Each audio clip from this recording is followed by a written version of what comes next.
Hi friends, எல்லாருக்கும் வணக்கம். நம்ம இன்னைக்கு பார்க்கக்கூடிய வீடியோ 6th ஸ்டாண்டர்ட்லேருந்து ஒரு போயம் பார்க்க போகிறோம். ஏற்கனவே 2 lesson poem, supplementary reader, prose எல்லாமே பார்த்துட்டோம். பார்க்காதவங்க இருந்தீங்க அப்படின்னா வீடியோவில் எல்லா வீடியோவும் அப்லோட் பண்ணியிருக்கோம், பார்த்துட்டு வாங்க. இது 3rd லெசனில் இருக்கக்கூடிய போயம். ஏற்கனவே நான் சொல்லியிருக்கேன் போயம் எப்படி படிக்கணும், ஒரு ப்ரோஸ் எப்படி படிக்கணும், சப்ளிமெண்டரி ரீடர் எப்படி படிக்கணும் அப்படின்னு. அந்த வகையில் நம்ம இன்னைக்கு ஒரு போயம் பார்க்க போகிறோம். போயத்துக்குள்ளே போகிறதுக்கு முன்னாடி ஒரு சின்ன ரிக்வெஸ்ட். நீங்கள் பார்த்துட்ருக்கிற இந்த வீடியோ உங்களுக்கு ரொம்ப பிடிச்சிருந்தது, உங்களுக்கு ரொம்ப யூஸ்ஃபுல்லாக இருந்ததுன்னா ஒரு லைக் கொடுங்க. அது மட்டும் இல்லாமல் உங்களோட ஃப்ரெண்ட்ஸ் யாராவது டெட் ப்ரிப்பரேஷனில் இருக்காங்க, இல்லை டெட் பேப்பர் 1 பேப்பர் 2 ப்ரிப்பேர் பண்ணுறாங்க, இல்லை எஸ்ஜிடி எக்ஸாம் ப்ரிப்பேர் பண்ணுறாங்க அப்படின்னா அவங்களுக்கும் இந்த வீடியோவை ஷேர் பண்ணுங்கள். அதுக்கப்புறம் உங்களுக்கு டெட் ரிலேட்டடாவோ இல்லை நம்ம இப்போ படிச்சுட்டு இருக்கோம்ல அந்த எக்ஸாம் ரிலேட்டடாவோ ஏதாவது கண்டென்ட் ஸ்பெசிஃபிக்காக வேணும் அப்படின்னா அதையும் கண்டிப்பாக கமெண்ட் பண்ணுங்க. ஏன்னா நீங்கள் உங்களுக்கு ஏதாவது தேவை இருந்தது அப்படின்னா அதையும் கொடுக்கறதுக்கு நாங்கள் ரெடியாக இருக்கோம். சரியா, வீடியோக்குள்ளே போயிடலாம். I dream of spices.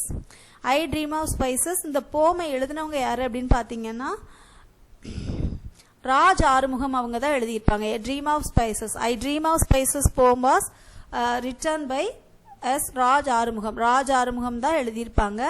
போயத்துக்குள்ளே போகலாம். ஏற்கனவே சொன்ன மாதிரி போயத்தை ரீட் பண்ணி அதில் உள்ள லைன்ஸு, மீனிங்ஸு எல்லாமே பார்க்கலாம். சரியா, பார்க்கலாம். My mother would say, little boy Raj, go to Muthu's and get some cinnamon, betel leaves and ginger and garlic. And so I go to the shop singing all the way. And when Muthu asked me what I would want, I rattle off a list: sesame seeds, onion, tomatoes and pickles. And back home, mother twist my ears. Ouch! கண்ணாங்க பாருங்க. My mother would say, little boy Raj, go to Muthu's and get some cinnamon, betel leaves, ginger and garlic. அதாவது ஒரு அம்மா ஒரு பையனை பார்த்து சொல்ற அந்த ஸ்டோரியில இருக்குல்ல, சொல்றாங்க. என்ன சொல்றாங்க? முத்து கடைக்கு போயிட்டு என்னெல்லாம் வாங்கிட்டு வரணுமா? Cinnamon, petal leaves, ginger garlic. இதுல சின்னமான்ங்கிறது நிறைய பேருக்கு தெரிஞ்சிருக்கும். லவங்க பட்டையை தான் என்ன சொல்லுவோம்னா சின்னமான்னு சொல்லுவோம். பெட்டல் லீவ்ஸ்னா ஒன்றும் இல்லப்பா, வெத்தலைக்கு பேர் தான் என்ன பேர் அப்படின்னா betel leaves. And ginger garlic, ginger கார்லிக்கும் வாங்கிட்டு வா அப்படின்னு சொல்லுவாங்க. நம்ம வீட்டில் உள்ள பசங்களே என்ன பண்ணுவாங்க, நம்ம சின்ன பிள்ளையா இருக்கும்போது என்ன பண்ணிருப்போம், நம்ம அம்மா ஏதாவது கடைக்கு போங்க அப்படின்னு சொன்னாங்கன்னா நம்ம அந்த வேர்டு சொல்லிட்டே போவோம் தெரியுமா. நம்ம மெயினாக அந்த 90 கிட்ஸ்லாம் என்ன பண்ணுவாங்கன்னா, ஏன்னா நமக்கு தான் இந்த மாதிரி ஃப்ரீயாக கடைக்கு போகிறதுக்கெல்லாம் ஆப்பர்ச்சுனிட்டி. இப்போ யாரும் நம்ம குழந்தைங்கள அதிகமாக வெளியில் விடுறதில்ல. அப்போல்லாம் என்ன பண்ணுவாங்கன்னா, வீட்டில் பேரண்ட் ஏதாவது சொன்னாங்க, எனக்கு ஞாபகம் இருக்குது, நான் எங்கள் அம்மா ஏதாவது சொன்னாங்கன்னா அதை சொல்லிகிட்டே போவோம். கத்திரிக்காய், தக்காளி, வெண்டைக்காய் அப்படி சொல்லிட்டே போவோம்ல. ஆக்சுவலாக இங்கே என்ன காமெடி நடந்ததுன்னா, அவங்க அம்மா அவனை என்ன வாங்கிட்டு சொல்லியிருக்காங்க, cinnamon, petal leaves, ginger garlic, லவங்கப்பட்டை, வெத்தலை, இஞ்சி பூண்டு வாங்கிட்டு சொல்லியிருக்காங்க. ஆனால் அந்த பையன் என்ன பண்ணிட்டான், கடைக்கு போகையில பாட்டு பாடிட்டே போயிருக்கான். And go to the shops singing all the way. அந்த கடைக்கு போகும்போதெல்லாம் நல்லா பாட்டு பாடிட்டே போயிருக்கான். யாரு? அந்த லிட்டில் பாய் ராஜ். என்ன பண்ணிருக்கானா, அவன் அந்த கடைக்காரர் வந்து கேட்கிறாரு, உனக்கு என்னடா வேணும் அப்படின்னு. சீசேம் சீட்ஸ்னா என்னதுப்பா? எள்ளு, ஆனியன்னா தெரியும், வெங்காயம், டொமேட்டோஸ் அண்ட் பிக்கிள்ஸ்னா ஊறுகாய். சரியா, எள்ளு, வெங்காயம், டொமேட்டோ, பிக்கிள்ஸ் இதெல்லாம் வாங்கி அந்த பையன் என்ன பண்ணிட்டா, இதெல்லாம் வாங்கிட்டான். And back home my mother twist my ears ouch. ஆமா, அவங்க அம்மா வந்து அவனை வெத்தலை, லவங்கப்பட்டை, இஞ்சி பூண்டெல்லாம் வாங்கிட்டு வர சொல்லியிருக்காங்க. அவன் என்ன பண்ணியிருக்கான், எள்ளு, வெங்காயம், தக்காளி, பிக்கிள், ஊறுகாலாம் வாங்கிட்டு வந்திருக்கான். அதனால அவங்க அம்மா என்ன பண்றாங்களாம், அவங்களோட காதை திருகுறாங்களாம். இதுல அவுச்சுங்கிறது என்னன்னாப்பா, நமக்கு வலிக்கும் போது நம்ம ஒரு எக்ஸ்பிரஷன் சொல்லுவோம்ல, அதுக்கு பேர் தான் என்ன பேர்னா அவுச். சரி, அவுச்சுங்கிறது இப்ப ரீசன்ட் இங்கிலீஷ் நம்ம பயன்படுத்துற ஒரு முக்கியமான வார்த்தை. பார்க்கலாம். சின்னமான the bark of a tree that gives a delicious flavor to food. லவங்கப்பட்ட பார்த்திருப்பீங்களா, biryani எல்லாம் போட்டிருப்பாங்களா அது. அடுத்து garlic, a small bulb with strong taste used in cooking. கார்லிக்னாலும் தெரியும். rattle off அப்படின்னா ரிசைட், விவரிக்கிறதுன்னு அர்த்தம். விவரிக்கிறது அதுதான். அடுத்து சீசேம் ஆயில், ஜிஞ்சலி சீட்ஸ் எல்லாம் என்ன சொல்லுவோம்னா சீசேம் ஆயில். அடுத்து அவுச் அப்படிங்கிறது சவுண்ட் தட் எக்ஸ்பிரஸஸ் பெயின். நம்மளோட பெயினை எக்ஸ்பிரஸ் பண்ணணும் அப்படின்னா normally we use the word ouch. Okay, சரி. அடுத்து இதுல என்ன இருக்கு, சூஸ் த கரெக்ட் ஆன்சர் இருக்கு, பார்க்கலாம். மதர் கால்ட், அவனோட பேர் என்ன பேரு, Raj. Mother did not ask for, அவங்க அம்மா என்ன கேட்கல, மதர் டிட் கார்டமம். கார்டமம்னா என்னது? ஏலக்காய். ஏலக்காய் கேட்கல இல்லையா?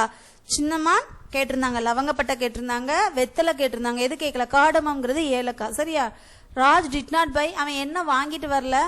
ஆனியன் அண்ட் சிசேம் வாங்கியிருந்தான், டொமேட்டோ அண்ட் பிங்கிள்ஸ் வாங்கியிருந்தான். எது வாங்கிட்டு வரல?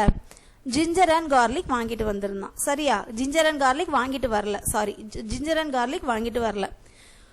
பார்க்கறதுக்கு போயம் ரொம்ப ஈஸியாக தான் இருக்கு. இதுல இருந்து ஏதாவது லைன்ஸ் கொடுத்தாலோ இல்லை அந்த போயத்தில் உள்ள டிவைசஸ் கொடுத்து கேட்டாலும் எழுத தெரியணும்.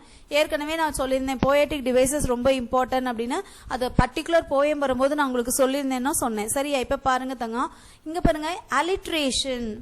Alliteration is the repetition of the consonant at the beginning of two or more words in a line. இதுதான் என்ன சொல்லுவோம் அப்படின்னா alliteration அப்படின்னு சொல்லுவோம். இங்க பாத்தீங்களா, my mother twist my ears. இதுல mother, இதுல எம்னு ஒரு கான்சனன்ட் இருக்கு, மை இயர்ஸ்னு ஒரு கான்சனன்ட் இருக்கு.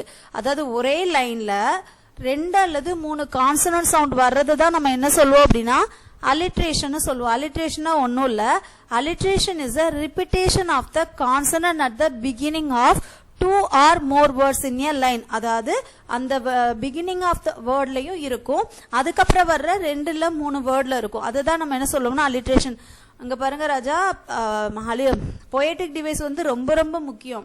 ஏன்னா பொயட்டிக் டிவைஸ் நமக்கு இப்ப வந்து கொஞ்சம் ஈஸியா இருக்கிற மாதிரி இருக்கு. பட் 7th 8th நம்ம பொயட்டிக் டிவைஸ்ல இருந்து கண்டிப்பா 2 to 3 கொஸ்டின் நம்ம எக்ஸ்பெக்ட் பண்ணலாம். பீயிங் ஏ இங்கிலீஷ் டீச்சர், நான் ஒரு குழந்தைக்கு இங்கிலீஷ் சொல்லிக் கொடுக்க போறோம்னா நமக்கு வந்து அந்த பொயட்டிக் டிவைசஸ் பத்தி தெரியாம சொல்லிக் கொடுக்க முடியாது. நம்ம இங்க இப்ப கொஸ்டின் எடுக்கிறதெல்லாம் பாத்தீங்கன்னா நம்ம ஒரு குழந்தைக்கு சொல்லி கொடுக்கறதுக்கு என்னென்னலாம் தெரிஞ்சிருக்கணும் அப்படிங்கிற மாதிரி தான் கேட்பாங்க. சரியா? அப்ப alliterationங்கிறது ஒன்றும் இல்லை, alliteration is repetition of the consonant at the beginning of 2 or more words in a line. அதாவது அந்த வேர்டோட அந்த லைனோட ஸ்டார்டிங்ல ஒரு கான்சனன்ட் சவுண்ட் இருக்கும். அந்த கான்சனன்ட் சவுண்டே 2 அல்லது 3 தடவை ரிப்பீட் ஆகி வரும். அதுக்கு பேர் தான் என்ன பேர் அப்படின்னா alliteration. சரியா? இந்த போம் அவ்வளவுதான். இந்த போம்ல வந்து நம்ம பெருசா படிக்கிறதுக்கோ பெருசா வந்து தெரிஞ்சுக்கிறதுக்கோ ஒன்றும் இல்லை, ரொம்ப ரொம்ப ஈஸியான போம். என்ன ஞாபகம் வச்சுக்கணும் அப்படின்னா அந்த போமை எழுதினவங்க யாரு அப்படின்னு ஞாபகம் வச்சுக்கணும். ராஜ் ஆறுமுகம். அடுத்த ரேட்டில் ஆஃப் அப்படின்னா அதோட மீனிங் என்ன? ரிசைட். அடுத்து அவுச்சுங்கிறது அந்த பெயினை எக்ஸ்பிரஸ் பண்றது தான் என்ன சொல்லுவோம்னா அவுச்சுன்னு சொல்லுவோம். அடுத்து இந்த போயத்துல ஒரு டிவைஸ் இருக்கு. என்ன டிவைஸ் அப்படின்னா alliteration.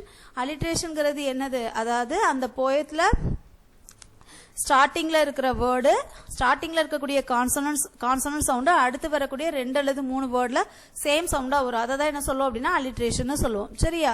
இந்த போம் ரொம்ப ஈஸி தான். இந்த போயம் அவ்வளவுதான். நெக்ஸ்ட் ஒரு நல்ல வீடியோவோட சந்திக்கலாம். உங்களோட ஃப்ரெண்ட்ஸ் யாராவது படிக்கிறாங்க, டெட் படிக்கிறாங்க, SGT படிக்கிறாங்கன்னா கண்டிப்பா இந்த வீடியோவை ஷேர் பண்ணுங்க. உங்களுக்கு ஏதாவது இங்கிலீஷ் ரிலேட்டடா ஏதாவது படிக்கிறதுக்கு கஷ்டமா இருக்கு, இல்ல ஏதாவது ஒரு வீடியோ வேணும்னா கண்டிப்பா கமெண்ட் பண்ணுங்க. அந்த வீடியோ கொடுக்க ட்ரை பண்றோம். Thank you friends. அடுத்து ஒரு நல்ல வீடியோவோட சந்திக்கலாம்.